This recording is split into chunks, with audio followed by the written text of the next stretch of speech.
phones, Boeing jets, MTV and Marvel. These are all American products and they remind us to admire America on a daily basis. What if an Indian product was to weave this magic? What if a person was reminded of India every time she turned to her phone or got into her car? What if an Indian navigation system were to guide Uber and Lyft drivers around the world? What if the world were to replace GPS with Navik, navigation with Indian constellation? Hello and welcome to Gravitas Plus. I'm Palki Sharma Upadhyay. Have you heard of Navik? It is India's very own GPS. Now what's a GPS? It's a satellite-based navigation system. Its full form is Global Positioning System. GPS is operated by the United States. It's Space Force, to be specific. GPS helps to determine the position of an establishment, say an Indian restaurant. GPS will tell you where it's located. It will help you navigate to that Indian restaurant. It will also tell you the time it will take for you to get to that Indian restaurant, while also showing you other restaurants close by. Now, Navik can do all of the above. It can locate, navigate, track, map, and time. Like GPS, Navik 2 uses satellites, 8 of them. Navik is made in India and made by Indian Space Research Organization or ISRO. The story goes back to 1999. In May that year, India went to war with Pakistan. Enemy troops had infiltrated into India and had captured Kargil. The task before India was to regain its territory, but the terrain was tough and the battleground was in high altitude. It is said that India asked the US for GPS data. This data would have helped India with vital information, but the US refused. India went on to win the war nonetheless, but New Delhi remembered that snub. It then turned to the European Union. The EU was building its own satellite-based navigation system, and India offered to collaborate. An agreement was reached in 2005, but soon India decided to pull out. New Delhi had security concerns, mostly because China was also involved in the EU's project. So India decided to go it alone. The first satellite was sent into orbit in 2013. Today there are 8 satellites. They function as India's eyes in the sky. Today, Navik helps with navigation, be it on land, sea or air. It helps in disaster management, vehicle tracking, mapping. It gives users precise map coordinates, precise timing. Like I was saying, Navik can do everything that GPS does and do it better. GPS has 55 satellites, all are geosynchronous. Navik has 8 satellites. 4 are geosynchronous and 4 are geostationary. And all of these satellites are placed in higher orbits compared to GPS, meaning Navik satellites have lesser chances of being obstructed.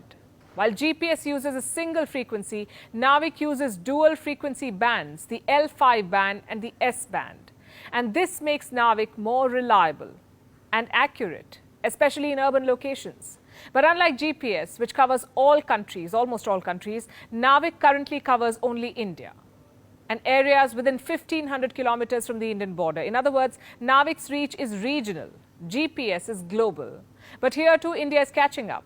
The plan is to increase the number of satellites to 11 and expand Navik's coverage. So far, India has spent nearly $189 million to develop Navik. But has India done enough to harness Navik's potential? Why is it that people barely know about Navik? Why is it that India still relies on GPS despite having its own indigenous satellite navigation system? You see, a lot changed after the Nirbhaya case verdict. It mandated the installation of vehicle tracking systems and panic buttons in all commercial vehicles. In April 2019, India made Navik-based trackers mandatory, that is, on all commercial vehicles. Soon, phone companies began launching handsets with Navik support. Today, the list includes Realme, iQOO, and Redmi. Now, here's a thought.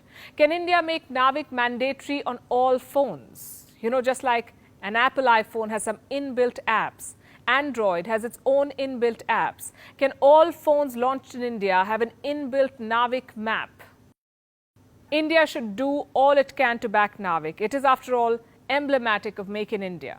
It has the potential to become India's soft power tool, to position India as a leader in technology, a global hub for electronic system design. India can pitch Navik as an alternative to GPS. You see, there's no treaty mandating uninterrupted GPS. The US is free to take down the service whenever it wants. When Russia invaded Ukraine, US tech giant Google temporarily turned off live traffic updates in Ukraine.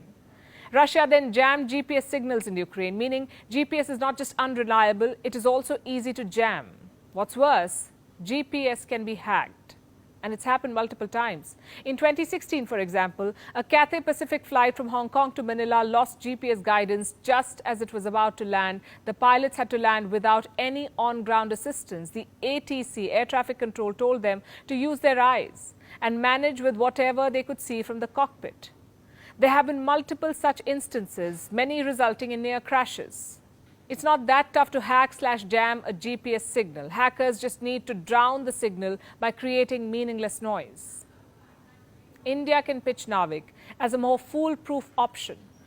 It can start with the neighbors. Navik already covers Sri Lanka, Nepal, Bhutan, Bangladesh. Cab drivers in these countries can use Navik. Food delivery partners can use Navik. Even the armed forces in these countries can use Navik. You see, many military weapons need satellite navigation, especially the likes of guided missiles and bombs. Militaries in South Asia can choose to navigate with Indian constellation. While China tries to expand itself in this region, India's Navik can help with regional monitoring. It can be India's contribution to a balanced regional order, the provider of security. India should do all it can to endorse Navik. Encourage the use of Navik. Only a handful of countries have such a system or a GPS alternative. The European Union has Galileo, Russia has GLONASS, China has Beidou, Japan has QZSS, which stands for Quasi-Zenith Satellite System, and the United States, of course, has GPS. But like we established, GPS, like America, is not reliable. Russia's GPS alternative will have security concerns, so will China's Beidou. India is equipped to fill this vacuum. Navik can be India's big export as India navigates itself to a position of global leadership.